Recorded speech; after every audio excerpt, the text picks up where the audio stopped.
ఓం గంగణపతే నమ. ఐం సరస్వత్యై నమ. దుం దుర్గాయ నమ. గాయత్రీ పరంపరాయ నమ. క్రీం క్రీం మహాకాళికాయ నమ. ఓం నమ శివాయ శివాయ గురవే నమ. ద్రాం దత్తాత్రేయాయ నమ.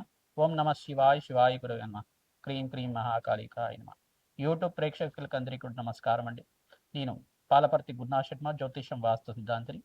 మీకంతా కూడా గోచారత్య ఈ యొక్క గ్రహాల యొక్క ప్రభావం అంతా కూడా మేషాది ద్వాదశ రాశుల వాళ్ళకి ఎటువంటి ప్రభావాలంతా కూడా శుభ పరిణామం అంతా కూడా రావడానికి ఆస్కారం ఉంటుంది. గ్రహాల యొక్క స్థితిగతి వాటి ప్రభావం అంతా కూడా ఈ రకంగా ఉంటుంది, అంతా కూడా విశ్లేషణ చేయడం జరుగుతుంది.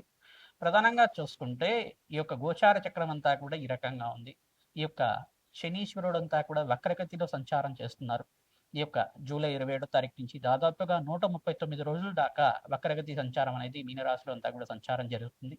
ఈ యొక్క వక్రగతి అనేది శనీశ్వరుడు అంతా కూడా ప్రబలంగా బలంగా ఎక్కువగా ఉంటాడనమాట. అధికంగా అధికస్య బలం అని చెప్పేసి అంటారు. ప్రధానంగా అధిక బలంగా ఉంటారు. తద్వారా కొన్ని రాశుల వాళ్ళకి మిశ్రమైన ఫలితాలు, కొన్ని రాశుల వాళ్ళకి శుభ ఫలితాలు, రాజయోగ ఫలితాలంతా కూడా ఇవ్వబోతున్నారు శని భగవానుడు అంతా కూడా. గోచార చక్రంలో ప్రధానంగా శనీశ్వరుడు మీనరాశిలో సంచారం జరుగుతుంది. మరియు సూర్య భగవానుడు అంతా కూడా సింహరాశిలో సంచారం చేయడం, కేతు గ్రహంతో పాటు సంచారం జరుగుతుంది. ప్రధానంగా శుక్రుడంతా కూడా కన్యా రాశిలో నీచ స్థానంలో సంచారం జరుగుతుంది. అంగారకుడు అంతా కూడా వృషభ రాశిలో సంచారం జరుగుతుంది. బృహస్పతి యొక్క సంచారం అంతా కూడా ఇక్కడ కర్కాటక రాశిలో సంచారం జరుగుతుంది. కేతు యొక్క సంచారం అంతా కూడా కన్యా రాశిలో సంచారం జరుగుతుంది. రాహు యొక్క సంచారం అంతా కూడా చూసుకుంటే ప్రధానంగా కుంభరాశిలో సంచారం జరుగుతుంది. ఈ యొక్క గ్రహస్థితి అంతా కూడా ఈ రకంగా ఉంది. గ్రహస్థితి చూసుకుంటే ఆగస్టు నెల మాసంలో విశేషంగా ఈ యొక్క శనీశ్వరుడు అంతా కూడా వక్రగతి సంచారం చేయడం వల్ల విశేషంగా ఎవరికైతే కనుక జాతకరీత్యా గోచారరీత్యా వాళ్ళకంతా కూడా ఈ రాశులు వాళ్ళకి ప్రధానంగా చూసుకుంటే ఏలినాటి శని ప్రభావం ఉన్న రాశులు, ప్రధానంగా అర్ధాష్టమ దోషం ఉన్న రాశులు, ప్రధానంగా ఈ యొక్క ధనుసు రాశి వాళ్ళకంతా కూడా అర్ధాష్టమ శని దోషం అనేది ఉంది. ప్రధానంగా అష్టమ శని దోషం అంతా కూడా సింహరాశి జాతకులకంతా కూడా ఉంది. ప్రధానంగా ఏలినాటి శని ప్రభావం అంతా కూడా చూసుకుంటే మేషరాశి వాళ్ళకి, ఈ యొక్క జన్మస్థ శని దోషం అంతా కూడా మీనరాశి వాళ్ళకంతా కూడా ఉంది ప్రధానంగా చూసుకుంటే. మరియు ఎవరైతే కనుక ఈ యొక్క కుంభరాశి జాతకులకు కూడా శని ప్రభావం కూడా ఉంది, ఏలినాటి శని ప్రభావంలో ఉన్నారు కావున వీళ్ళకంతా కూడా చూసుకుంటే ఆకస్మికంగా ధనయోగము మరియు ఖర్చులు విపరీతంగా పెరగడం కానీ, మానసికమైన చింతన ఎక్కువగా ఉండడం కానీ, ఎంత సంపాదించినా అనుకున్న స్థాయిలో వాళ్ళకి ఎదుగుదల లేకపోవడం కానీ ఇట్లాంటివి జరుగుతూ ఉంటుంది. ఈ యొక్క వక్రగతి సంచారం వల్ల ఆకస్మిక ధనయోగము, ధనప్రాప్తి అన్నీ కూడా ఉంటాయి. అయినప్పటికీ కూడా ఖర్చులు విపరీతంగా ఉండడం కానీ, మానసికమైన ఆందోళన ఉండడం కానీ జరుగుతూ ఉంటుంది. ప్రధానంగా మీరంతా అక్కడ చూసుకుంటే గోచార చక్రంలో ఉన్న గ్రహస్థితి అంతా కూడా మెరుగుపడడానికి గ్రహశాంతులంతా కూడా ఆచరించాలి. మేషాది ద్వాదశ రాశుల వాళ్ళు ఖచ్చితంగా అంతా కూడా నవగ్రహ దేవాలయంలో అంతా కూడా అభిషేకం చేయించుకోవడం, విశేషంగా శని భగవానుడికి తైలాభిషేకం చేయడం, శని హోరలంతా కూడా తిలలు దానం చేసుకోవడం, బ్రాహ్మణత్మకంతా కూడా కూష్మాండ దానం చేయడం, వస్త్రదానం చేయడం, దక్షిణ సహితంగా అంతా కూడా దానం చేసుకోవడం, గోమాత సేవ చేసుకోవడం వల్ల రాజ్యయోగ ప్రాప్తి రావడానికి ఆస్కారం ఉంటుంది. ప్రధానంగా ఈ మేషాది ద్వాదశ రాశుల వల్లంతా కూడా వాళ్ళ గ్రహస్థితి అంతా కూడా గోచారరీత్యా ఉన్న గ్రహస్థితికి అంతా కూడా ఎటువంటి పరిష్కారం ఆచరించాలి, ఆగస్టు నెల మాసంలో అంతా కూడా ఎటువంటి దోషాలంతా కూడా వీళ్ళకి పరిహారార్థం అంతా కూడా ఆచరించాలంతా కూడా సంపూర్ణంగా విశ్లేషణ చేయడం జరుగుతుంది. ఈ వీడియో అంతాలో మీరంతా కూడా ఖచ్చితంగా వీడియో అంతా కూడా చూడండి. ఖచ్చితంగా మీకంతా కూడా పరిష్కారం అంతా కూడా చెప్పబోతున్నాం. మీకంతా కూడా తద్వారా అదృష్ట లక్ష్మి శ్రీనివాసంగా ఉండడానికి ఆస్కారం ఉంటుంది, రాజయోగ ప్రాప్తి రావడానికి ఆస్కారం ఉంటుంది. విశేషంగా శని భగవానుడు అంతా కూడా కర్మ ఫలదాతగా ఉంటారు కావున కర్మదోష నివారణార్థం ఖచ్చితంగా అందరూ కూడా అన్నదానం చేయడం వల్ల రాజయోగ ప్రాప్తి రావడానికి ఆస్కారం ఉంటుంది. విశేషమైన యజ్ఞ హోమాది కార్యక్రమాలు ఆచరించుకోవడం, బగ్లాముఖి శాంతి పూజలు కానీ, రాజశ్యామల యజ్ఞాతికృతులు కానీ, నవగ్రహ శాంతి పూజలు కానీ, ప్రధానంగా దత్తాత్రేయ హోమాది కార్యక్రమాలు కానీ, కాలభైరవ శాంతి పూజలు కానీ ఆచరించడం వల్ల విశేషమైన లాభాలంతా కూడా సిద్ధించడానికి ఆస్కారం ఉంటుంది. విశేషంగా కర్మబలతైత శనీశ్వరుడు అంతా కూడా సకల గ్రహదోష నివారణార్థం మీరంతా కూడా కర్మదోష నివారణార్థం అంతా కూడా నవగ్రహాలకంతా కూడా ప్రదక్షిణాలు ఆచరించడం, ఆవునేత దీపారాధన చేయడం వల్ల రావి చెట్టు దగ్గర విశేషంగా ఎవరైతే కనుక ప్రతిరోజు కూడా రావి చెట్టుని మహావృక్ష రాజాన్నంతా కూడా పూజ చేస్తూ ఉంటారో, ఈ యొక్క 11 ప్రదక్షిణాలు కానీ 27 ప్రదక్షిణ కానీ ప్రతినిత్యం కూడా ఆచరించడం వల్ల ఆవునేతో దీపారాధన చేయడం, ఇప్ప నూనెతో దీపారాధన చేయడం మరియు ఖడ్గమల స్తోత్రాన్ని పఠనం చేసుకోవడం వల్ల రాజ్యయోగ ప్రాప్తి రావడానికి ఆస్కారం ఉంటుంది. ప్రతినిత్యం కూడా మహాలక్ష్మీదేవి ఆవిర్భావ చరిత్ర అనే చరిత్ర ఉంటుంది. ఆ చరిత్రనంతా కూడా పారాయణం చేసుకోవడం వల్ల రాజయోగ ప్రాప్తి రావడానికి ఆస్కారం ఉంటుంది. దివ్యమైన యోగాలంతా కూడా పట్టబోతున్నాయి. విశేషంగా మేషాది ద్వాదశ రాశుల వాళ్ళకి ఆగస్టు నెల మాసంలో అంతా కూడా అటువంటి యోగాలంతా కూడా తీస్తున్నాయి. తద్వారా మీకంతా కూడా ఆకస్మిక ధనయోగ ప్రాప్తి ఈ రకంగా లభిస్తుంది. ఏ తేదీల్లో అంతా కూడా లభించడానికి ఆస్కారం ఉంటుంది. వృత్తి, వ్యాపార, ఉద్యోగుల్లో మార్పులు ఎప్పుడు జరుగుతాయి? సంపూర్ణంగా విశ్లేషణ చేసుకొని పరిష్కారం చెప్పడం జరుగుతుంది. శ్రీమాత్రే నమః. ధ్రాన్ దత్తాత్రేయాయ. మకర రాశి జాతకులకి ఆగస్టు నెల మాస ఫలితాల భాగంగా గ్రహస్థితి ఏ రకంగా అనుకూలిస్తుందో తెలుసుకుందాం. ప్రధానంగా మకర రాశి జాతకులకి గోచారత్య సప్తమ స్థానంలో బృహస్పతి ఉచ్చ స్థానంలో సంచారం వల్ల విపరీత రాజ్యయోగం పట్టబోతుంది. మీకంతా కూడా ఆకస్మికంగా ధనయోగ ప్రాప్తి, ధన వ్యయం కూడా జరగడానికి ఆస్కారం ఉంటుంది. ఇక్కడ లక్ష్మీకారకుడైన శుక్రుడు అంతా కూడా మిత్రగ్రహం అంతా కూడా నీచ స్థానంలో సంచారం జరుగుతుంది. కావున ఖర్చులు విపరీతంగా ఉండడానికి మాసాంతంలో మంచి శుభవార్త వినడానికి ఆస్కారం ఉంటుంది. ఈ యొక్క మాసంలో విశేషంగా మీరంతా కూడా మహాలక్ష్మీదేవి ఆరాధన చేసుకోవడం, శ్రావణ మాసంలో విశేషంగా మీరంతా కూడా చూసుకుంటే ఆకస్మికంగా ధనయోగ ప్రాప్తి రావడానికి ఆస్కారం ఉంటుంది. ఈ తేదీల్లో విశేషంగా ధనయోగ ప్రాప్తి ఖచ్చితంగా రావడానికి ఆస్కారం ఉంటుంది. ప్రధానంగా 18వ తారీఖు, 24, 26, 28, 29 తారీఖులో అంతా కూడా ఆకస్మికంగా ధనయోగ ప్రాప్తి రావడానికి ఆస్కారం ఉంటుంది. విశేషమైన లాభాలు సిద్ధించడానికి ఆస్కారం ఉంటుంది. వ్యాపారస్తులకంతా కూడా లాభాలు సిద్ధించడానికి ధన ఆకర్షణ యంత్రము, లక్ష్మీ కుబేర యంత్రం అంతా కూడా మీ వ్యాపార స్థానంలో శ్రావణ మాసంలో విశేషంగా కుంకుమార్చన అంతా కూడా ఆచరించి దానికంతా కూడా ప్రాణప్రతిష్ఠ చేసుకుని దాన్నంతా కూడా మీ యొక్క వ్యాపార స్థానంలో, కార్యాలయంలో కానీ తూర్పు భాగంలో, ఉత్తర భాగంలో అంతా కూడా స్థాపన చేసుకోవడం వల్ల ప్రతినిత్యం కూడా ధూపదీప నైవేద్యం అంతా కూడా నైవేద్యం చేయడం వల్ల విశేషమైన లాభాలు, నరఘోష నివారణ, ధనాకర్షణ పెరగడానికి ఆస్కారం ఉంటుంది. ధనయోగ కారకుడంతా కూడా శుభ ఫలితాలు ఇవ్వడానికి ఆస్కారం ఉంటుంది. లక్ష్మీ కుబేర శాంతి హోమాది కార్యక్రమాలు ఆచరించాలి. విశేషంగా కుబేర యంత్రాన్ని అంతా కూడా స్థాపన చేసుకోవడం వల్ల ధనయోగ ప్రాప్తి రావడానికి ఆస్కారం ఉంటుంది.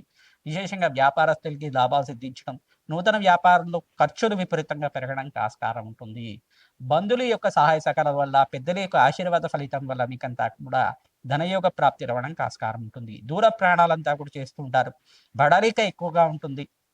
పుణ్యక్షేత్ర దర్శనాల వల్ల పుణ్యప్రాప్తి లభిస్తూ ఉంటుంది. విశేషంగా ఎవరైతే ప్రతినిత్యం కూడా పుణ్యక్షేత్ర దర్శనం చేసుకుంటూ ఉంటారో అఖండ పుణ్యప్రాప్తి వల్ల ధనయోగ ప్రాప్తి రావడానికి ఆస్కారం ఉంటుంది. ఈ మాసంలో విశేషంగా కామధేను స్వరూపంగా సకల దేవత స్వరూపంగా గోమాతనంతా కూడా అర్చించడం మాత్రం చేత ధనయోగ ప్రాప్తి రావడానికి ఆస్కారం ఉంటుంది. శనీశ్వరుడు వక్రగతి సంచారం జరుగుతుంది. స్వల్పంగా మిశ్రమైన ఫలితాలు ఇస్తూ ఉంటారు శని భగవానుడంతా కూడా. శని భగవానుడి దోష నివారణార్థం మీరంతా కూడా తిలలు దానం చేసుకోవడం, ఈ యొక్క తైలాభిషేకం చేసుకోవడం వల్ల శనీశ్వరుడు అనుకూలత పెరుగుతుంది. మీకంతా కూడా రోగ బాధల నుంచి బయటపడడానికి, కష్టాల నుంచి బయటపడడానికి, దుఃఖాల నుంచి బయటపడడానికి ప్రయత్నించడం కూడా సూర్య ఆరాధన చేసుకోవాలి. ప్రధానంగా సూర్యాయ నమః, అర్కాయ నమః, మిత్రాయ నమః, భానమాయ నమః, పూషాయ నమః, మార్తాండాయ నమః, ప్రచండ తేజస్వి నమః, సర్వలోక పితామహాయ నమః నామాన్ని ప్రయత్నించడం కూడా సూర్య నమస్కారాలు ఆచరించడం, అర్ఘ్య ప్రదానం చేయడం వల్ల, గోధుమలని దానం చేసుకోవడం వల్ల విశేషమైన లాభాలు సిద్ధించడానికి ఆస్కారం ఉంటుంది. ప్రధానంగా బృహస్పతికి ప్రీతికరంగా దత్తాత్రేయ కవచాన్ని పారాయణం చేయించడం, దత్తాత్రేయాయ స్మరణ మాత్రం సంతుష్టాయ నమ నామాన్ని జపాన్ని ఆచరించడం వల్ల రాజ్యయోగ ప్రాప్తి అవడానికి ఆస్కారం ఉంటుంది. దత్తాత్రేయ కవచాన్ని ఎవరైతే ప్రతినిత్యం కూడా పారాయణం చేయిస్తూ ఉంటారో విశేషమైన లాభాలంతా కూడా సిద్ధించడానికి ఆస్కారం ఉంటుంది. కాలభైరవ స్వామి దేవాలయంలో వడమాలను సమర్పించడం, కాలభైరవ స్వామి వారికి ప్రీతికరంగా భస్మాభిషేకం చేయడం, చెరుకు రసంతో అభిషేకం చేయడం వల్ల విశేషమైన లాభాలు సిద్ధించడానికి ఆస్కారం ఉంటుంది. కూష్మాండ దీపం అంతా కూడా కాలభైరవ స్వామి దేవాలయంలో, అమ్మవారి దేవాలయంలో, మహాకాళి దేవాలయంలో తరచుగా మీరంతా కూడా ఈ యొక్క కూష్మాండ దీపాన్ని దీపారాధన చేసి ఖడ్గమాల స్తోత్రాన్ని చదువుకోవడం, కాలభైరవ అష్టకాన్ని చదువుకోవడం వల్ల శత్రు భయాల నుంచి బయటపడడానికి, అప్పుల బాధల నుంచి బయటపడడానికి ఆస్కారం ఉంటుంది. గృహయోగ ప్రాప్తి, ధనయోగ ప్రాప్తి, వివాహాది శుభకార్యాలు నెరవేరడానికి, మాసాంతంలో మంచి శుభవార్త వినడానికి, వివాహ యోగం కూడా జరగడానికి ఆస్కారం ఉంటుంది. విశేషంగా సీతారాముల కళ్యాణం ఆచరించడం కానీ, శివపార్వతుల కళ్యాణం ఆచరించడం కానీ విశేషమైన లాభాలు సిద్ధించడానికి ఆస్కారం ఉంటుంది. హనుమతే శ్రీరామదూతాయ నమః. ధ్రాన్ దత్తాత్రేయాయ నమః. మేషాది ద్వాదశ రాశుల వాళ్ళకి విశేషంగా 5 రాశుల వాళ్ళకంతా కూడా అదృశ్య యోగము, ధనయోగ కారకం అంతా కూడా సిద్ధించడానికి ఆస్కారం ఉంటుంది. మహాలక్ష్మీదేవి శ్రీనివాసంగా ఉండడానికి ఆస్కారం ఉంటుంది. ప్రధానమైన రాశి ఏంటిదంటే ప్రధానంగా ఇక్కడ కుంభరాశి జాతకులకి విశేషమైన లాభాలు సిద్ధించడం, బృహస్పతి షష్ఠ స్థానంలో సంచారం గోచారిత్య అతిచారంలో ఉచ్చ స్థానంలో సంచారం వల్ల వ్యాపార స్థానంలో మీకంతా కూడా ఆకస్మిక ధనయోగ ప్రాప్తి రావడానికి ఆస్కారం ఉంటుంది. ఖర్చులు కూడా విపరీతంగా పెరుగుతూ ఉంటాయి. నూతన వ్యాపారంలో పెట్టుబడి పెట్టుకోవడం వల్ల విశేషమైన లాభాలు సిద్ధించడానికి ఆస్కారం ఉంటుంది. ప్రతినిత్యం కూడా మహాలక్ష్మీదేవి కవచానంతా కూడా పారాయణం చేయడం వల్ల విశేషమైన లాభాలంతా కూడా ఈ మాసాంతంలో మంచి శుభవార్త వినడానికి ఆస్కారం ఉంటుంది.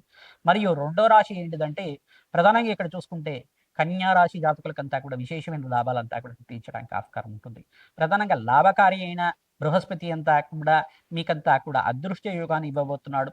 స్వల్పంగా దోషం ఏంటిదంటే శనీశ్వరుడు వక్రగతి సంచారం వల్ల స్వల్పంగా మిశ్రమైన ఫలితాలు ఇచ్చినప్పటికీ కూడా ధనయోగాలంతా కూడా పట్టబోతున్నాయి. రాజయోగ ప్రాప్తి రావడానికి ఆస్కారం ఉంటుంది. విశేషంగా వ్యాపారంలో అధికమైన లాభాలు విధించడం, ఖర్చు కూడా విపరీతంగా పెరగడానికి, మాసాంతంలో మంచి శుభవార్త వినడానికి ఆస్కారం ఉంటుంది.